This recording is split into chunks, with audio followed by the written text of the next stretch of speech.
I'm Mark, and if you're watching this, you're probably looking for a story. Not just any story, though. You're looking for one of those tales that makes you question everything you thought you knew about trust, about partnership, about love, and about betrayal. I'm here to tell you mine. It's not an easy one to tell, and it's certainly not easy to relive, but I feel like I owe it to myself, and perhaps to anyone out there who might be walking a similar path, to lay it all bare. My life used to be, well, it used to be pretty normal, predictable even. I had a good job in IT, a comfortable routine, and a wife I adored. We were building a life, or so I thought. But what I'm about to share with you isn't about that life. It's about how that life shattered into a million pieces, and how I was left standing in the wreckage, trying to figure out what happened. The image that keeps replaying in my mind, the one that still has the power to make my chest ache and my eyes well up, happened just a few weeks ago. It was a Tuesday evening, a night like any other, except it wasn't. I saw Sarah, my wife, with her new partner, and what I saw, it wasn't just a business meeting. It wasn't a casual dinner. It was something far more intimate, far more devastating. I saw them together in a way that just broke me. I won't go into the specifics just yet, but let me tell you, it was a sight that burned itself into my memory, a permanent scar on my soul. It was the culmination of years of sacrifice, of late nights, of pouring every ounce of my being into what I believed was our shared dream. To see her like that, with him, after everything. It was like watching my entire world crumble before my eyes, and there was nothing I could do to stop it. The tears came, hot and stinging, a torrent of grief and disbelief. It was a moment of pure, unadulterated pain, a kind of pain I never imagined I'd experience, especially not from the person I loved most in this world. You see, this isn't just about a broken heart or a marriage that ended. This is about something far deeper, something that cuts to the very core of who I am and what I believed in.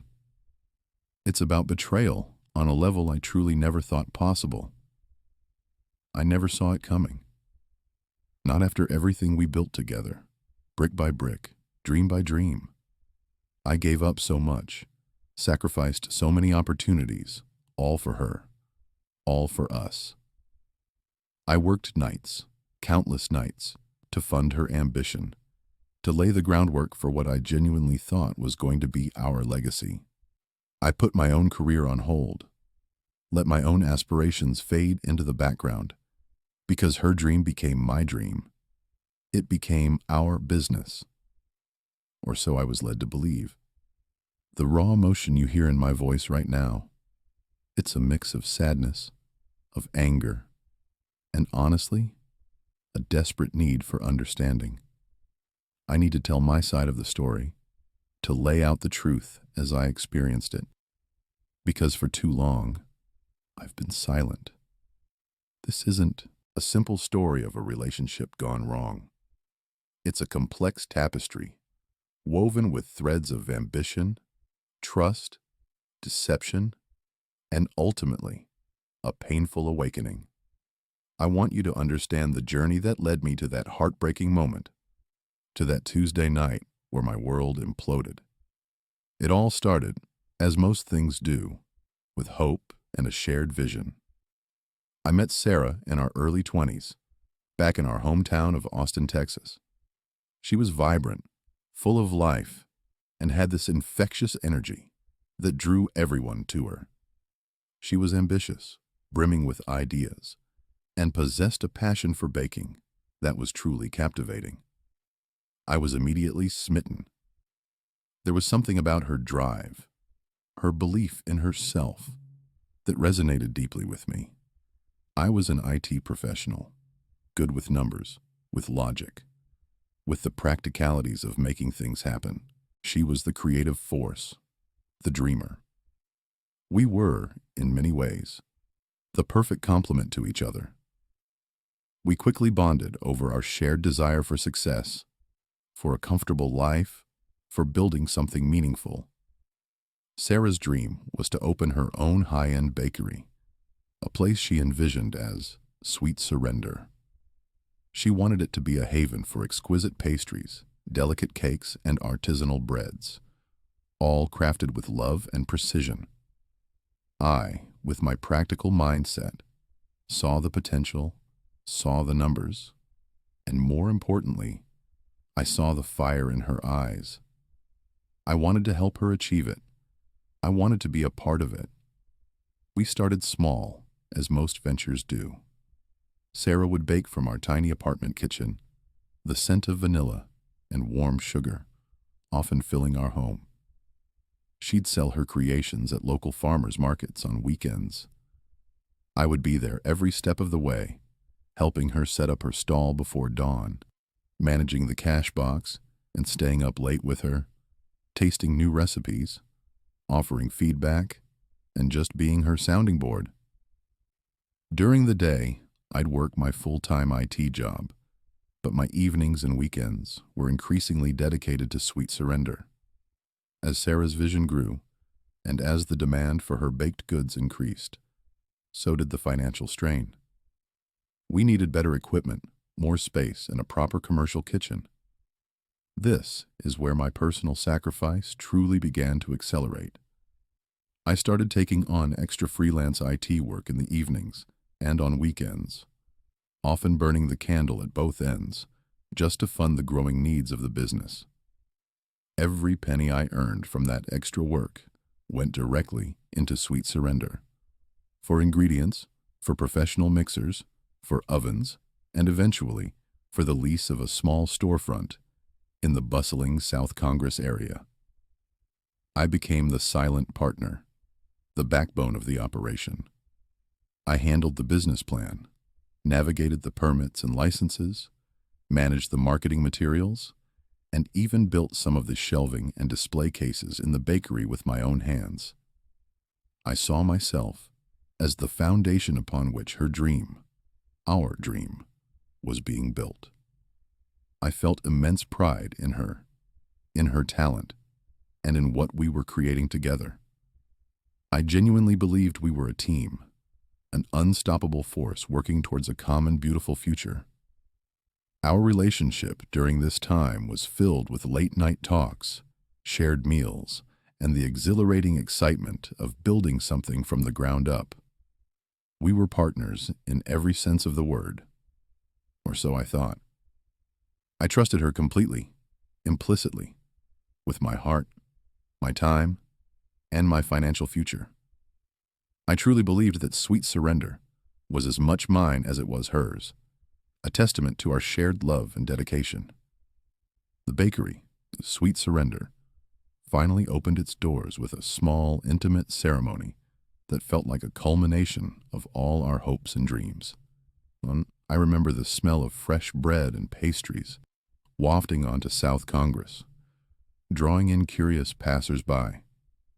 Sarah was radiant, her face glowing with pride and excitement, and I stood beside her, bursting with a quiet satisfaction that few could understand.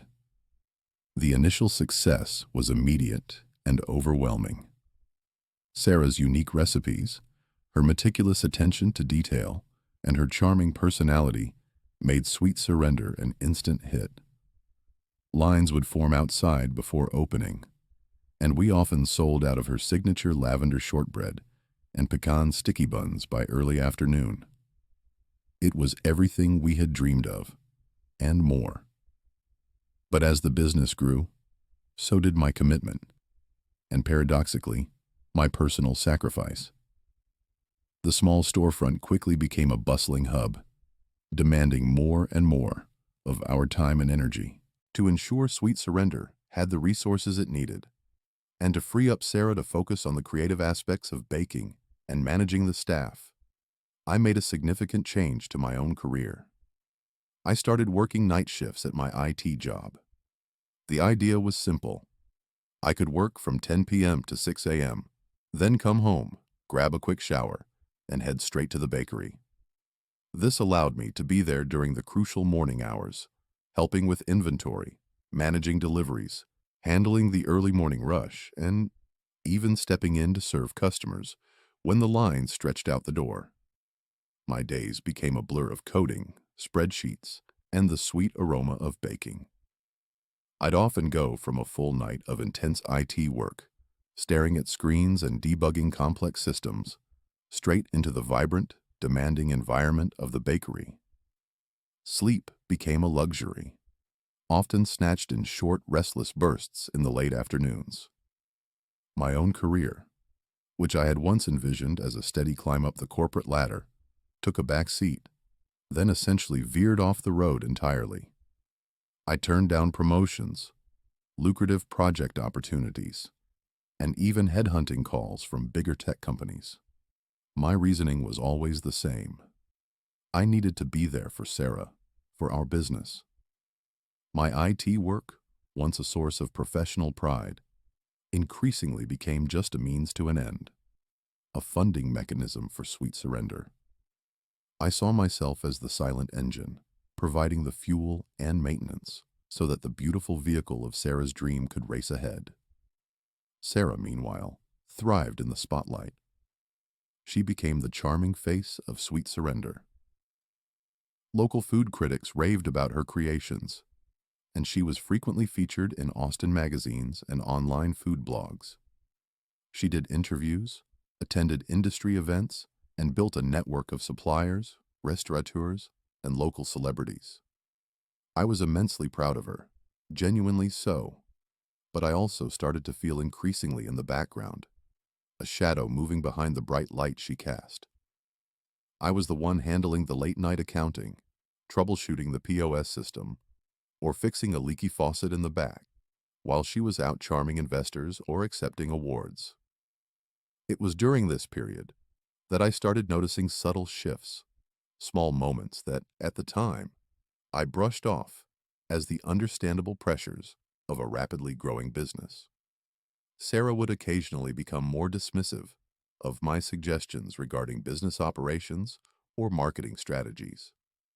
What I saw as practical advice, she sometimes characterized as overthinking or not understanding the creative vision. She also started spending more time with other business associates at industry events, sometimes not coming home until very late, or not at all if the event was out of town.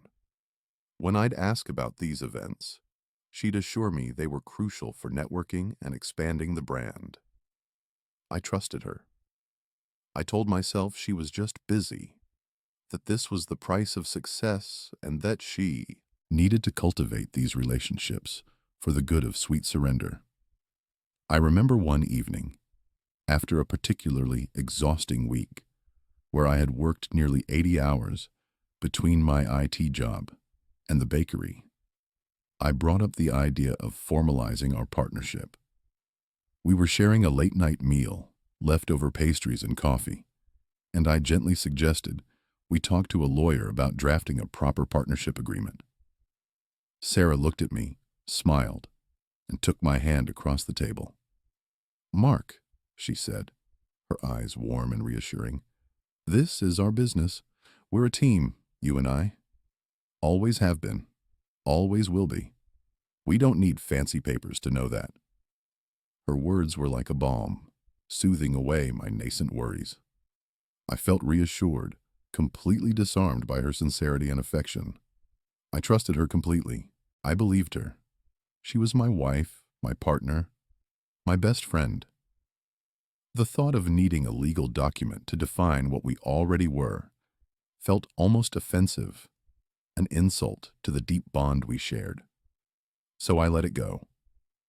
I believed in the strength of our relationship, in the unspoken contract of our love and shared endeavor. I continued to pour my heart and soul, my time and my money, into Sweet Surrender, convinced that every sacrifice I made was for our future, for our shared dream, for the beautiful life we were building together.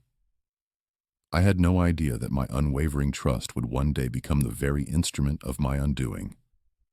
The bakery, Sweet Surrender, finally opened its doors with a small, intimate ceremony that felt like a culmination of all our hopes and dreams. I remember the smell of fresh bread and pastries wafting onto South Congress, drawing in curious passers-by. Sarah was radiant, her face glowing with pride and excitement, and I stood beside her, bursting with a quiet satisfaction that few could understand. The initial success was immediate and overwhelming. Sarah's unique recipes, her meticulous attention to detail, and her charming personality made Sweet Surrender an instant hit. Lines would form outside before opening, and we often sold out of her signature lavender shortbread and pecan sticky buns by early afternoon. It was everything we had dreamed of, and more. But as the business grew, so did my commitment, and paradoxically, my personal sacrifice. The small storefront quickly became a bustling hub, demanding more and more of our time and energy. To ensure Sweet Surrender had the resources it needed, and to free up Sarah to focus on the creative aspects of baking and managing the staff, I made a significant change to my own career. I started working night shifts at my IT job. The idea was simple. I could work from 10 p.m. to 6 a.m., then come home, grab a quick shower, and head straight to the bakery. This allowed me to be there during the crucial morning hours, helping with inventory, managing deliveries, handling the early morning rush, and even stepping in to serve customers when the lines stretched out the door. My days became a blur of coding, spreadsheets, and the sweet aroma of baking. I'd often go from a full night of intense IT work, staring at screens and debugging complex systems, straight into the vibrant, demanding environment of the bakery. Sleep became a luxury, often snatched in short, restless bursts in the late afternoons. My own career, which I had once envisioned as a steady climb up the corporate ladder, took a back seat, then essentially veered off the road entirely. I turned down promotions, lucrative project opportunities, and even headhunting calls from bigger tech companies. My reasoning was always the same. I needed to be there for Sarah, for our business. My IT work, once a source of professional pride, increasingly became just a means to an end, a funding mechanism for Sweet Surrender. I saw myself as the silent engine, providing the fuel and maintenance so that the beautiful vehicle of Sarah's dream could race ahead. Sarah, meanwhile, thrived in the spotlight. She became the charming face of Sweet Surrender. Local food critics raved about her creations, and she was frequently featured in Austin magazines and online food blogs. She did interviews, attended industry events, and built a network of suppliers, restaurateurs, and local celebrities. I was immensely proud of her, genuinely so, but I also started to feel increasingly in the background, a shadow moving behind the bright light she cast. I was the one handling the late-night accounting, troubleshooting the POS system, or fixing a leaky faucet in the back, while she was out charming investors or accepting awards. It was during this period that I started noticing subtle shifts, small moments that, at the time, I brushed off as the understandable pressures of a rapidly growing business. Sarah would occasionally become more dismissive of my suggestions regarding business operations or marketing strategies.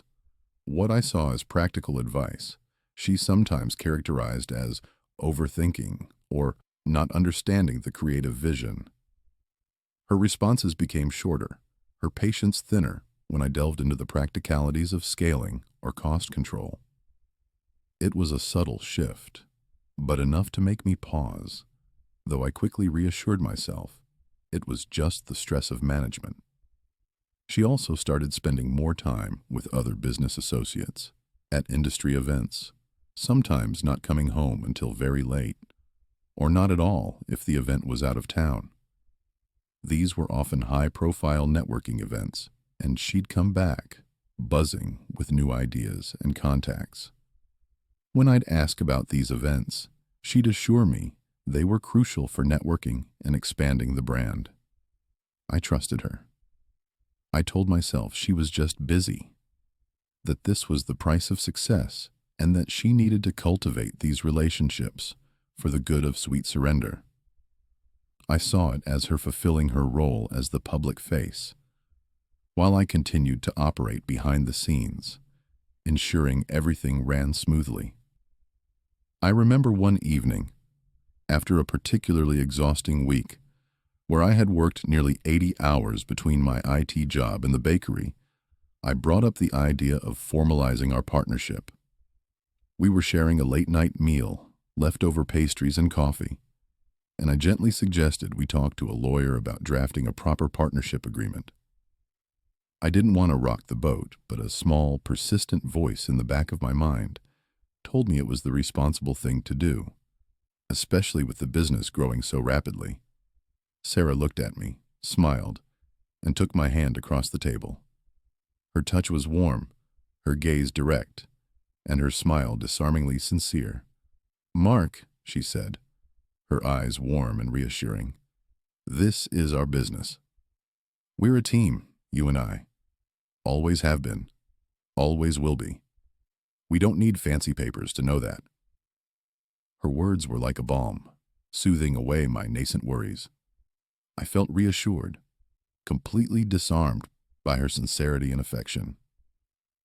I trusted her completely. I believed her. She was my wife, my partner, my best friend. The thought of needing a legal document to define what we already were felt almost offensive, an insult to the deep bond we shared. So, I let it go. I believed in the strength of our relationship, in the unspoken contract of our love and shared endeavor. I continued to pour my heart and soul, my time and my money into Sweet Surrender, convinced that every sacrifice I made was for our future, for our shared dream, for the beautiful life we were building together. I had no idea that my unwavering trust would one day become the very instrument of my undoing. That simple, seemingly innocent conversation, where I chose to trust her words over the cold formality of a legal document, would haunt me for years to come. It was a pivotal moment, a fork in the road, and I chose the path of blind faith, believing that love and loyalty were enough to protect everything we had built. I was so incredibly wrong. The first tremor in this seemingly unshakable foundation came not with a bang, but with a casual announcement from Sarah one Tuesday morning. I was just finishing up a delivery run, my arms aching from carrying boxes of flour, when she met me at the back door of the bakery, a bright, almost giddy excitement in her eyes that I hadn't seen in a while. She told me she was bringing in a new business partner, a man named David. My initial reaction was a mix of surprise and a flicker of unease, but I pushed it down, focusing instead on her enthusiasm. She described David as an experienced investor, someone with a chain of successful cafes, a proven track record, and the kind of capital that could truly elevate Sweet Surrender to the next level. He was, she insisted, exactly what we needed to take her dream, our dream, to its full potential. I was wary, of course. My entire involvement with Sweet Surrender had been about organic growth, fueled by our hard work and my late-night IT earnings. The idea of an outside investor, a stranger, felt like an intrusion. But Sarah's conviction was infectious, and her vision for expansion was compelling. If David could help her achieve the scale she always talked about, then who was I to stand in the way? I trusted Sarah's judgment, or at least I tried to. David, however, was not content to be a silent partner. He quickly began to assert his influence, and the changes at Sweet Surrender were swift and undeniable. He pushed for a more corporate structure, new branding that felt less personal and more like a chain, and an aggressive expansion plan that involved opening multiple new locations within the next year. My role, which had always been integral, began to feel increasingly peripheral. My suggestions, once valued, were now often ignored or dismissed with a dismissive wave of Sarah's hand, usually accompanied by David's knowing smirk.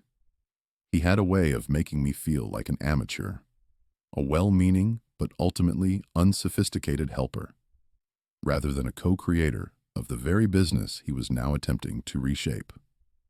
I started to feel sidelined in every decision-making process, my voice lost in the echo chamber of Sarah and David's shared ambition.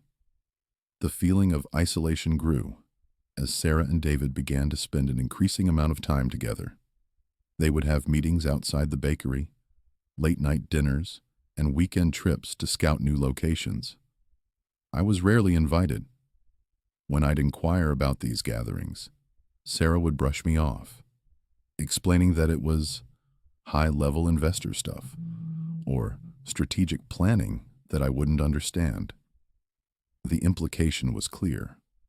I was not on their level, not sophisticated enough for the big leagues. I, the man who had built the initial business plan, managed the finances, and literally constructed parts of the bakery with my own hands, was now being told I was out of my depth. It stung deeply, but I tried to rationalize it. They were the visionaries, I told myself, and I was merely the dependable, practical support. The financial aspect became a particular point of contention. I was still handling the books, a task I had diligently performed since day one, and I started noticing strange transactions. Large sums of money moving between accounts without clear explanations. Investments in new ventures that weren't directly related to Sweet Surrender's existing operations, and a general lack of transparency that made my financial background scream in protest.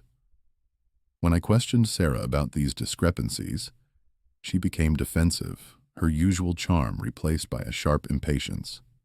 She'd snapped that David was restructuring things, and that I needed to trust the process. Trust was a word that felt increasingly hollow in her mouth. She accused me of being overly cautious, of not seeing the bigger picture, of being an obstacle to their progress. Our personal relationship began to suffer dramatically under the weight of these professional tensions. Sarah became distant, irritable, and often unavailable. The late-night talks, the shared meals, the easy laughter we once shared, all evaporated. Arguments became more frequent, mostly revolving around the business and my perceived lack of understanding or support for the new direction. I felt like I was losing my wife, not just to a new business partner, but to a version of herself I no longer recognized.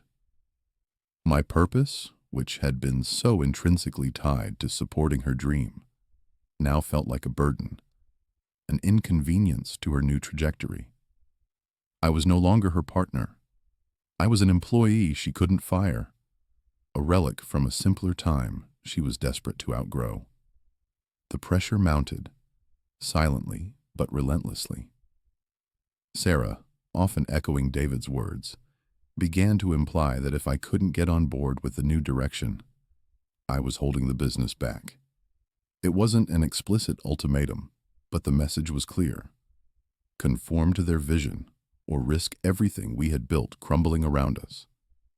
I felt immense pressure to either fall in line and become a compliant, silent partner in their corporate takeover, or watch as my wife, my business, and my entire future slipped away.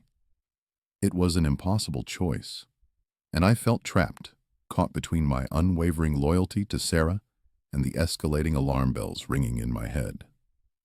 The Sweet Surrender that I had poured my life into was transforming into something alien, something I no longer recognized. and I feared I was being systematically erased from its narrative. Disturbed by these mounting financial irregularities and Sarah's increasingly evasive answers, a cold dread began to settle deep within me. My gut, usually a reliable barometer, was screaming. The trust I had so readily given, that I had so foolishly clung to, was now eroding rapidly, replaced by a gnawing suspicion. I knew I couldn't simply stand by and watch. I had to know the truth, no matter how painful it might be. Feeling a profound sense of guilt, but driven by a desperate need for clarity, I decided to use the very skills I had honed, working countless night shifts, my IT expertise, to dig deeper. I began to meticulously access more detailed financial records, cross-referencing bank statements, vendor invoices, and internal accounting ledgers. I delved into archived emails, looking for any communication that might shed light on the opaque transactions and Sarah's sudden secrecy. It felt wrong, violating her privacy, but the alternative was to remain in the dark, a willing participant in my own marginalization.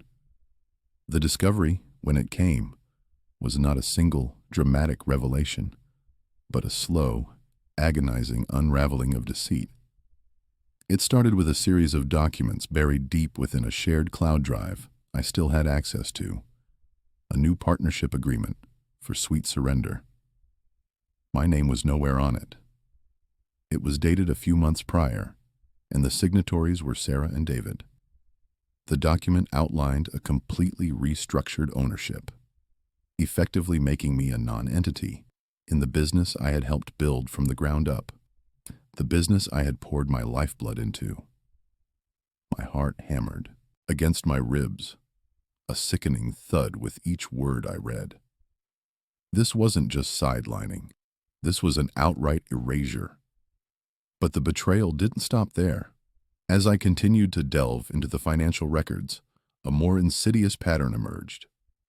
I found evidence of Sarah systematically liquidating assets from our joint personal accounts, accounts that I had diligently contributed to for years. These funds weren't going into Sweet Surrender's operating budget, as one might expect. Instead, they were being funneled into new business ventures, shell corporations, and investment vehicles, all registered under Sarah's name or jointly with David. It was a calculated, deliberate act of financial separation and diversion, executed with a cold precision that stunned me. She wasn't just cutting me out of the business. She was cutting me out of our shared financial future, effectively emptying the well I had helped fill. I saw transfers for lease deposits on new, undisclosed locations, large purchases of equipment I'd never approved, and even inexplicable payments to personal accounts I didn't recognize. It was clear. She had been meticulously, methodically, and secretly dismantling our shared life, all while I was working my night shifts, believing I was supporting us. The shock was immense, a physical blow that left me breathless. I sat there, hunched over my laptop, in the quiet solitude of our home office, the glow of the screen illuminating the cold, hard facts of her betrayal. My mind reeled, trying to reconcile the smiling, loving wife I thought I knew with the calculating businesswoman who had orchestrated this elaborate deception. The casual conversation about not needing fancy papers for our partnership, her reassurances that this is our business, all came rushing back, twisted and poisoned by this new understanding. Every late night, every missed promotion, every penny I had invested, every ounce of sweat equity I had poured into Sweet Surrender, now felt like a cruel joke played on me. I realized that Sarah had not merely distanced herself from me. She had actively, intentionally, and ruthlessly orchestrated my removal from our shared future. The pain was not just about the business. It was about the deliberate destruction of trust, the shattering of a shared dream, and the realization that the woman I loved had been leading a double life. And then it happened. The moment that would forever be seared into my memory. The one that would finally break me. It was a Friday evening, a rare night off for me, and I had decided to take a walk to clear my head, the weight of my discoveries pressing down on me. I wasn't looking for anything, just seeking solace in the familiar streets of Austin. As I turned a corner onto a bustling street, my eyes instinctively scanned the patio of a popular upscale restaurant, and there she was, Sarah and David. They were seated at a prime table, bathed in the soft glow of the restaurant's ambient lighting, clinking champagne glasses. It wasn't just a business meeting. This was a celebration. They were laughing, their heads close together, and then David reached across the table, his hand gently covering hers, a gesture of intimacy that was unmistakable. But the real dagger to my heart came when I saw Sarah look at him. It was the same look she used to reserve for me, a look of adoration, of deep affection, of shared joy. Her eyes sparkled. Her smile was genuine, unrestrained, and utterly devoid of the stress and irritation she had shown me for months. In that single, excruciating moment, the full extent of the betrayal, both professional and personal, crashed down on me. It wasn't just about the business or the money or the partnership agreement. It was about them. The raw, physical pain of that moment was overwhelming. It felt like a punch to the gut, a wrenching sensation in my chest that stole my breath. My vision blurred, and the bustling street around me faded into a dizzying haze. I stumbled back into the shadows of a nearby doorway, my legs suddenly too weak to hold me. The tears, hot and stinging, streamed down my face before I could even register them. They were not just tears of sadness or anger, but of profound, gut-wrenching heartbreak. The image of Sarah, radiant and joyful with David, laughing the way she used to laugh with me, was a final, devastating blow. It confirmed everything my investigations had hinted at, everything my gut had screamed. It was not just a business betrayal. It was a complete and utter personal demolition. My wife, my partner, the woman I had sacrificed everything for, was not only stealing my business, but was also sharing an intimate, romantic connection with the very man who had helped her orchestrate my downfall. In that moment, standing alone in the darkness, watching the woman I loved celebrate her new life with another man, I knew I couldn't stay silent. I couldn't let this stand. The tears, once uncontrollable, now solidified into a cold, hard resolve. I realized I had to fight, not just for what I had lost, but for my dignity, my self-respect, and my future. I knew, with absolute certainty, that I needed to confront Sarah directly, and then I needed to seek legal advice. This was no longer just about a business. It was about reclaiming my life. The cold, hard resolve that had settled within me after witnessing Sarah and David's intimate dinner propelled me forward. I knew I couldn't let another moment pass in silence. Living under the weight of her deceit, the very next morning, my heart a leaden weight in my chest, I confronted Sarah at the bakery. The air was thick with unspoken tension as I walked in, my usual greeting replaced by a grim silence. She looked up from behind the counter, a flicker of surprise, then irritation, crossing her face. I didn't mince words. I laid out my findings, every meticulously gathered piece of evidence, like a prosecutor presenting their case. I showed her the new partnership agreement, signed by her and David, that completely excluded me. I presented the bank statements detailing the suspicious transfers from our joint accounts to the new ventures, the shell corporations, the lease deposits. Sarah's initial reaction was a predictable mix of defensiveness and outrage. Her face flushed, and she started to raise her voice, accusing me of snooping, of being paranoid, of trying to sabotage her success. She tried to deflect, to twist the narrative, claiming I wasn't keeping up, that I was stifling her ambition, and that David was what the business needed to truly flourish. She even had the audacity to suggest that my lack of business acumen was holding them back. But I had come prepared, my resolve steeled by the raw pain of betrayal. I didn't back down. As I continued to present the irrefutable evidence, her bluster began to falter. The color drained from her face, replaced by a pale, sickly hue. Then, she tried a different tactic. She denied any romantic involvement with David, vehemently shaking her head, her eyes darting away from mine. She insisted their relationship was purely professional, a necessary alliance for the business. But her body language screamed a different story. The way her hand instinctively went to her neck. The way she couldn't meet my gaze for more than a second. The subtle tremor in her voice. It all betrayed her words. The image of them laughing, clinking glasses, and the tender touch of David's hand on hers flashed in my mind, a stark counterpoint to her desperate denials. I knew, with absolute certainty, that she was lying, and that the betrayal ran far deeper than just business. The confrontation ended not with a resolution, but with a chilling silence, a chasm opening between us that felt impossible to bridge. I walked out of the bakery that day, knowing that my marriage and the sweet dream we had built was irrevocably shattered. The very next day I contacted a lawyer, specializing in partnership disputes and marital assets. I knew this would be a long, arduous battle, but I was determined.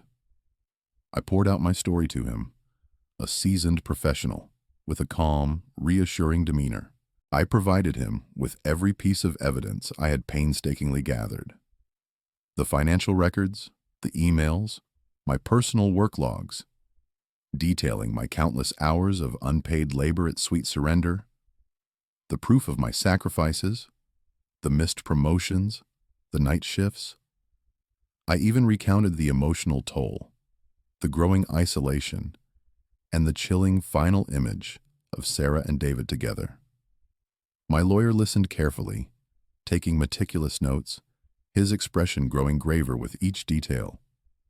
He assured me that despite the lack of a formal, written partnership agreement, my contributions constituted a significant stake, and Sarah's actions were a clear case of breach of trust and financial misconduct.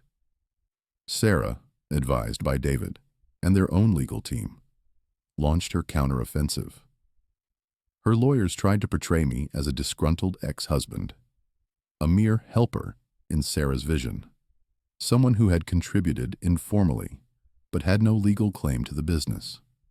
They argued that any financial contributions I made were simply part of our marital expenses, not investments in the business. They painted me as an obstructionist, a man incapable of understanding the complexities of scaling a successful enterprise, and someone who was now maliciously trying to undermine Sarah's hard-earned success out of spite. They attempted to diminish my role, to erase my history with Sweet Surrender, to make me seem like an irrelevant footnote in her story. But my lawyer was relentless. He meticulously highlighted my undeniable contributions, presenting a compelling narrative backed by solid evidence. He showed how the initial capital for Sweet Surrender came directly from our joint accounts, primarily funded by my IT income. He detailed the countless hours of unpaid labor I had put in, beyond any reasonable spousal support. The business plans I drafted, the permits I secured, the marketing strategies I developed, the physical construction work I undertook, even the customer service during peak hours. He presented my work logs from my night shifts, demonstrating the extraordinary personal sacrifices I had made, turning down promotions and career advancements to be the financial and operational backbone of Sweet Surrender. He argued that even without a formal partnership agreement, my contributions clearly constituted a significant, even foundational stake in the business. He pointed out that Sarah's sudden exclusion of me, her secret dealings with David, and the clandestine diversion of funds were not just unethical, but potentially illegal. The legal battle began to take shape, a bitter, drawn-out affair that would test my resilience at every turn. The emotional toll of this legal battle was immense, a constant, gnawing ache that permeated every aspect of my life. It was one thing to fight a stranger, but to fight the person you once loved, the person you had built a life and a dream with, was a special kind of torment. Every legal document, every accusation from her lawyers felt like a personal attack, reopening wounds that refused to heal. The stress affected my sleep, leaving me restless and exhausted, even after a full night. My health began to suffer. I lost weight, my appetite dwindled, and a constant tension settled in my shoulders and jaw. The hardest part was the erosion of my ability to trust. The betrayal was so profound, so absolute, that it cast a long shadow over every interaction, every new relationship, making me question intentions, motives, and honesty. The dream of Sweet Surrender, once a symbol of our shared future, became a bitter reminder of how easily love and loyalty could be twisted into deceit and manipulation. Yet, despite the pain, I refused to yield. I had lost my wife and my dream, but I would not lose my dignity or my right to justice. After months of relentless legal back and forth, the emotional and financial drain was becoming unbearable. Both sides had presented their cases, exchanged countless documents, and engaged in preliminary skirmishes. Finally, a mediation meeting was scheduled, a last-ditch effort to avoid a full-blown trial, which my lawyer warned me would be even more costly and emotionally draining. The day of the meeting arrived, cloaked in a heavy, oppressive atmosphere. I walked into the neutral conference room, my heart pounding a rhythm of anxiety and anticipation. Sarah was already there, seated at the polished mahogany table, flanked by her lawyer and David, who sat a little too close to her, his presence a constant, irritating reminder of the betrayal. The air was thick with unspoken animosity, the silence punctuated only by the rustle of papers and the low murmurs of the legal teams. My lawyer, a stoic and sharp woman named Ms. Davies, began by expertly presenting our case.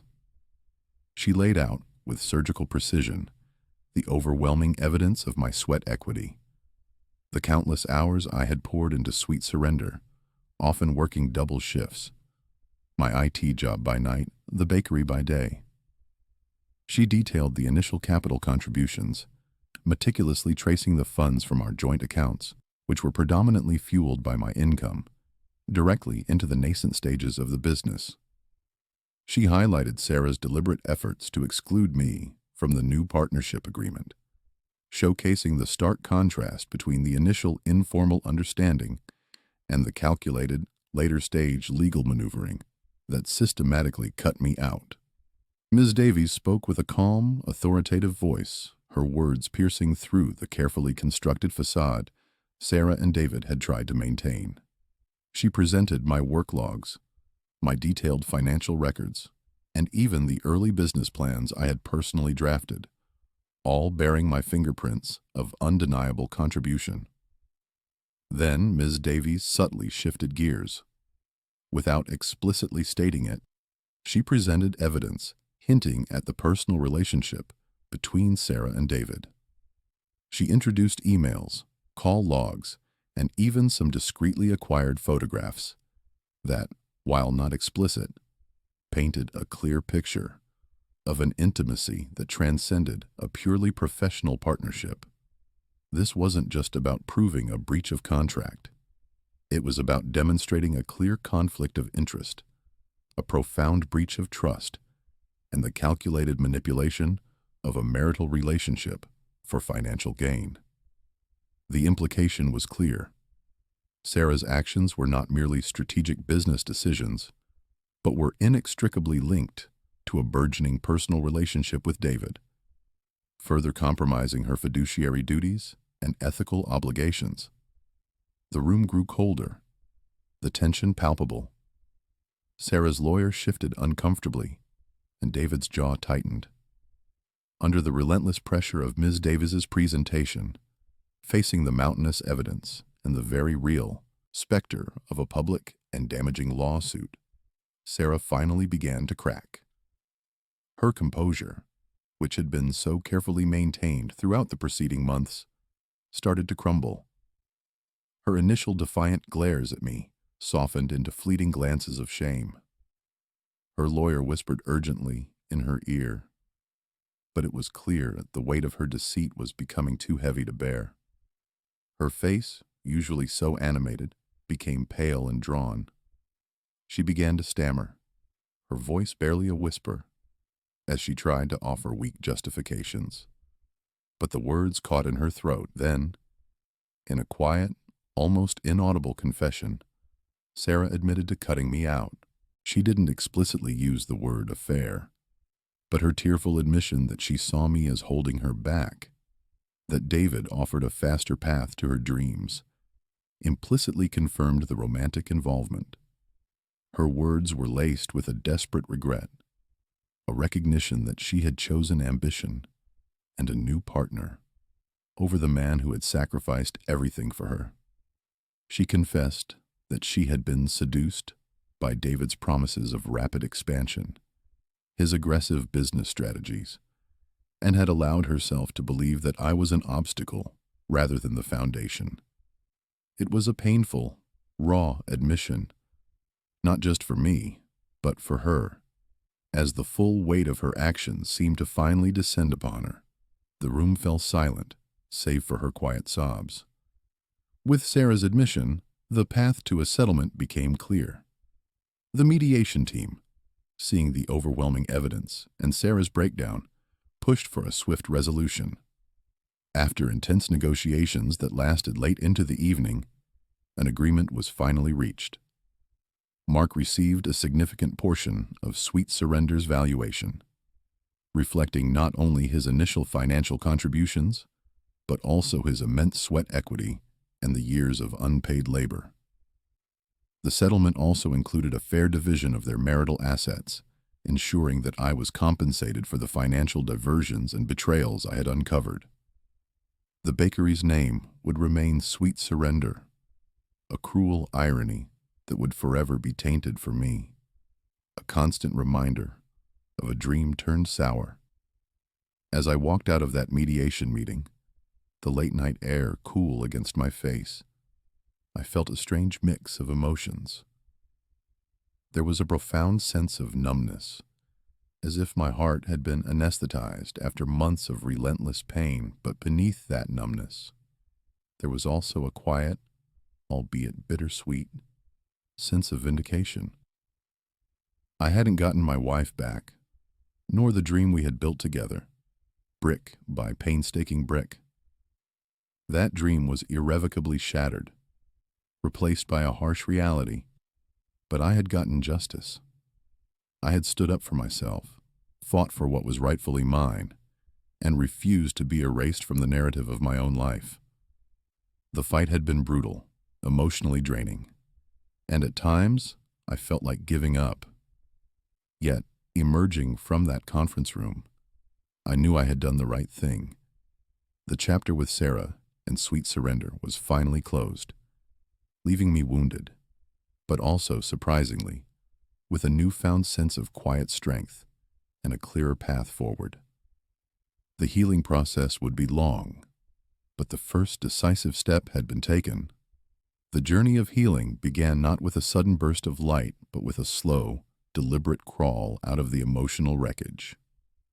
The settlement, while a victory in principle, left an emptiness that couldn't be filled by money alone. I had retrieved my rightful share, but the years I poured into Sweet Surrender, the love I invested in Sarah, felt like phantom limbs, aching with their absence. The first step was to reclaim my own life, to rebuild the foundation that had crumbled beneath me. I went back to focusing on my IT career, not as a means to an end for someone else's dream, but for my own advancement, my own future. A new job offer came through, with a tech company known for its innovative projects and a culture that valued individual contributions. It was a refreshing change from the suffocating atmosphere of betrayal and sacrifice. This wasn't just a job. It was an opportunity to redefine myself, to step back into the world where my skills and intellect were recognized and rewarded. I immersed myself in the work, channeling the residual anger and hurt into productivity. The long hours I once spent toiling for Sweet Surrender were now dedicated to mastering new software, leading challenging projects, and collaborating with a team that respected my expertise. It was a stark contrast to the dismissive attitude I had grown accustomed to. Slowly, almost imperceptibly, the fog of despair began to lift. I started rediscovering my own interests, hobbies that had been pushed aside in the relentless pursuit of Sarah's dream. I picked up my old guitar, its strings buzzing with forgotten melodies. I started hiking again, finding solace in the quiet majesty of nature, the rhythmic crunch of gravel under my boots, a meditative counterpoint to the chaos that had once consumed my mind. These small acts of self-reclamation were vital, each one a brick in the new edifice of my life. The experience, raw and painful as it was, became a crucible for profound lessons. The most significant, perhaps, was the absolute necessity of formalizing business agreements, even, and especially, with loved ones. Trust, I learned, is a beautiful foundation, but in the world of business, it must be buttressed by legal documentation. The casual conversations, the implicit understandings, the shared vision, they were all vulnerable to the shifting sands of ambition and personal desire. I had trusted Sarah implicitly, believed her when she said, "This is our business, Mark." That trust had been weaponized against me, twisted into a narrative of informal assistance rather than genuine partnership. Never again would I allow my contributions to be unwritten, my sacrifices unacknowledged by legal frameworks. I also learned to trust my gut feeling. Those subtle signs, the dismissive tone, the exclusion from meetings, the financial discrepancies.